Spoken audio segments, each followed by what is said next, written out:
Hi friends, ప్రతిరోజు మనము ఉదయాన్నే లేచి దంతాలను తోముతూ ఉంటాము. అయితే చాలాసార్లు ఎంత శుభ్రపరచినా కూడా మన పళ్ళు పసుపు కలర్లో ఉంటాయి. అసలు ఎందుకు అలా ఉంటాయి? దీనికి ఏమి చేస్తే ఆ పసుపు కలర్ అనేది పోతుంది? ఈ వీడియోలో మనం తెలుసుకుందాం. బేకింగ్ సోడాలో కొద్దిగా నిమ్మరసం వేసి బాగా కలిపి టూత్ పేస్ట్ లాగా చేసి బ్రష్ మీద పెట్టి మనం గాని 2 నిమిషాలు గాని రుద్దినట్లయితే పంటి మీద ఉన్న పసుపు తప్పకుండా పోతుంది. కొబ్బరి నూనె వేసి 15 నిమిషాల పాటు ఆయిల్ పుల్లింగ్ గాని చేస్తే పసుపు పోతుంది.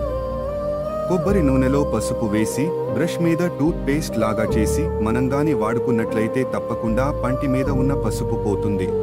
అరటిపండు తొక్కలు తీసి ఆ తొక్కతో పంటి మీద 2-3 నిమిషాలు గాని తిన్నట్లయితే పంటి మీద ఉన్న పసుపు పోతుంది. కొద్దిగా సాల్ట్ తీసుకుని దంతాలపై రుద్దితే పసుపు పోతుంది. నిమ్మ తొక్కను తీసి పంటి మీద రుద్దితే పంటి మీద ఉన్న పసుపు పోతుంది.